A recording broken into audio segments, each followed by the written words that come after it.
You have your new policy or policies. Now what? Practical planning and implementation advice. Hello, thank you for joining us. This is What Counts, a podcast created by Trailblazer Consulting. Here, we highlight proven solutions developed through our experience working with companies across various industries, and we talk about how you can apply these solutions to your company. We share our experience solving information management challenges, like creating and implementing a records retention schedule, creating an asset data hierarchy, or helping with email management. This is Lee, and in this episode, Moore and I will share our experience implementing new policies as they pertain to information governance programs. Moore, in our last episode, we had a lengthy discussion about the evolution of policies. But today, we need to get to the practical planning and implementation. So, how do you want to approach this? Hi, Lee, and thanks for that reminder. I've been thinking about policy since last week, and the idea of, and I think we talked about this in the last episode, how policies have changed a lot as we've moved from the world of paper to electronic information. The other big driver of policy change is, there are two. One is technology, which we talked a little bit about in the last episode, and it kind of goes along with that paper to electronic step. But the other one, which I don't think we talked a lot about, is regulatory. And the shift in a regulatory stance from keep things to make sure this data is accessible, available, and that you are using it to make better decisions. And that shift from keep it to actively use your data has really driven a big change in the policy world as well. So, and where you see that change is in the implementation of the policies. It is very easy, relatively easy, to write a retention schedule that says, keep your contract records for as long as the contract statute of limitations.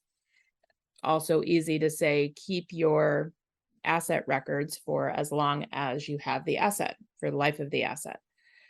But practically speaking, keep it versus make that data readily available and used and able to be used by your team on a daily basis, it's a very different thing.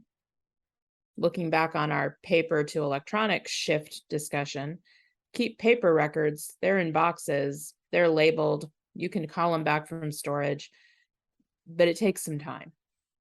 Keep electronic records, and if you do the equivalent of put it in a box, an electronic box, so it's in a folder, it's on a file share, it's got a file header, it is harder to retrieve, and it is much harder to use.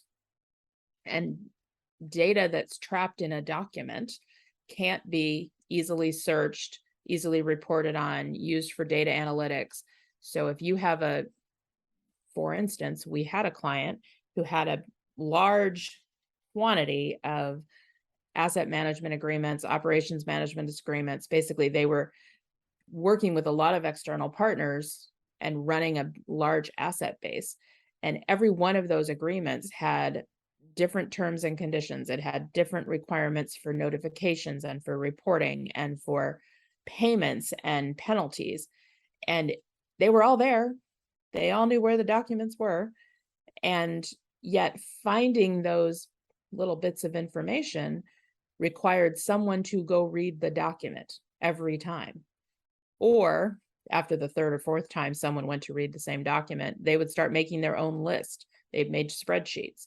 And we've seen this over and over again in similar organizations, whether it is a financial institution that has customer obligations or reporting obligations to a regulatory organization, or it's an asset-based organization like a utility or a transportation center, and they have obligations to their customers as well as to regulators and to the surrounding area. In all those cases, we saw spreadsheets where individual people were trying to extract nuggets of information that they had gleaned by reading documents. The world expects that data to be available to you. You've signed up for it. You made this commitment. You have to be able to follow through on it. So the policy implementation step really needs to look at, what do we need out of this set of data that this policy governs? It's not enough to just say, we have a retention schedule. It tells us to keep the data. We've kept the data. We've got the documents. They're secure over here in a file share or a SharePoint site or an ECM of some kind.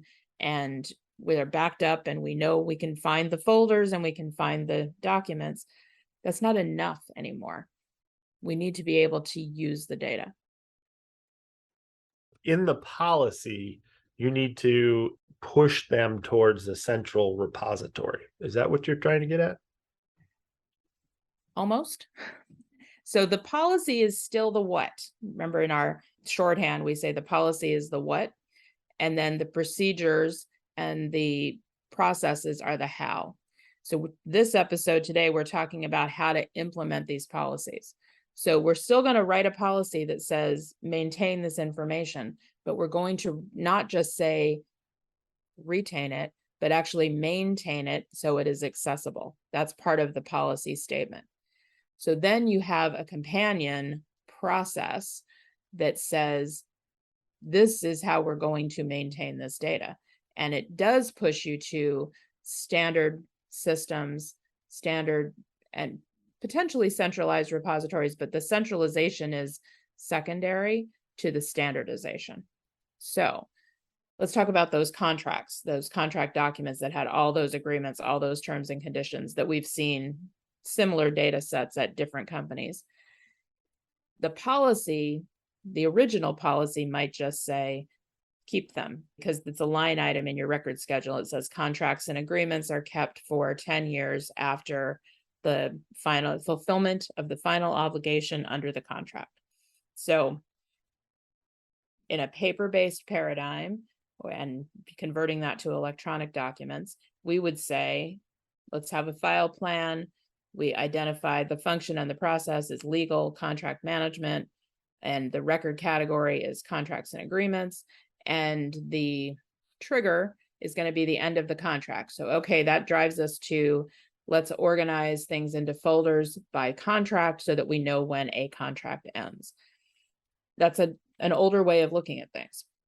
But now our policy says, don't just keep these records, make them available, maintain them so that the data can be used. So that takes us to this implementation step of, all right, when you receive a new contract, when we sign a new contract, we are going to put it into a contract management solution, and we are going to pull out all of those key terms and conditions. Maybe that drives, maybe trying to fulfill that leads to, okay, we actually need a solution where we're going to create the contract in it so that we start with pieces of data that can be aggregated into a document instead of starting with a document and having to extract the pieces of data.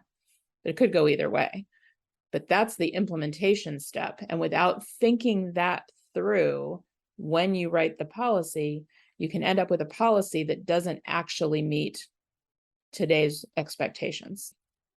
Am I getting any clearer? Yes. So I kind of figured that's what you were getting to. My question, or my inquiry around this is people try to put so much in a policy. They try to think about every single avenue that needs to be considered, or the receiving parties, your departments throughout your organization, how they're going to take what it is you're trying to say. They end up putting procedures and guidelines and going too far in the policy because they think they need to guide the departments that are receiving this policy. And so I was trying to clean that up in the beginning by asking the question, right? Because we've seen it. We've seen people take a policy that we've written that says you're responsible and you need to have them readily accessible. That's all the policy says. But they take it so far by adding, this is how you have to, this is where you have to have it accessible. This is how you have to have it accessible. This is when you have to have it accessible in the policy that just makes it overwhelming. And it causes a policy to go from a 2-pager to a 96-pager, so to speak. You're right. We have seen that. And I think that's a really good point, because where we've seen that is where it's typically legal who is writing a policy, and they are trying to account for every possible variation. And I think they're doing that. And we haven't talked about this before, but I think they're doing that because they feel like their only lever is writing a good policy. And they're kind of disconnected from that implementation step where technology takes over or the business unit takes over, and there's not enough kind of a shared vision between legal, technology, and the business of what's the purpose, what's the intent of this policy, and how do we carry that out with the technology and with the business processes. To me, where we've seen that happen is where legal is kind of a step back. And I think that's a lesson actually to be learned. And we, even though I hadn't articulated that before, I think we intuitively, when we're working with our clients, we try and bring together legal and technology and the business, because we know that a policy on its own is, first of all, not the whole answer. And second, actually may cause problems, because then people are trying to figure out how can we make this policy work? And they're going into the workarounds because it's too hard to manage their business that way, or the technology can't keep up with some of the record keeping requirements. And so it really needs to be a collaborative discussion between IT, legal, and the business to come up with a policy that absolutely reflects that what. I'm not suggesting compromise on the what, but to get away from that, I'm trying to look at every single scenario in the light of policy and trust that, no, this is a whole program, and the policy, the process, and the technology are interdependent. And where we've been able to do that, I think the companies have been successful. I totally agree. And the companies that have given us more information up front in the assessment stage, like all of their policies and their procedures and their guidelines, we've been able to piece together all of these items and say, here's what needs to be in the policy, leave these things to the guidelines, leave these things to the procedures, because that's more detailed. That's much more information that a department needs to follow the policy. I agree, and I think I got it. So let me try and sum up, because I know we're going long again. There's so much in the policy world.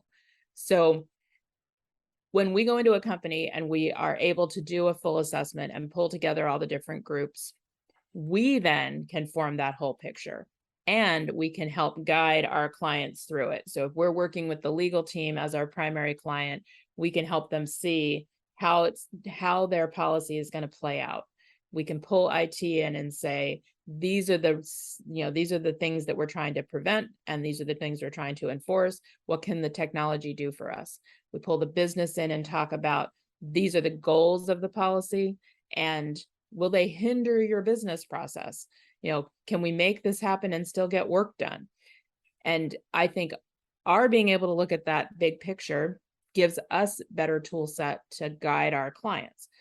If you're listening to us and you're in-house, you need that same picture. You need to go out and find all those business unit level standard operating procedures that have some kind of retention embedded in them. We've seen that over and over again. It'll be a step-by-step how to do this process out in the field or something. And at the very bottom, it'll say, sometimes in a footnote, and keep this forever, or put this over here, or send it to the next group, or send it to your supervisor.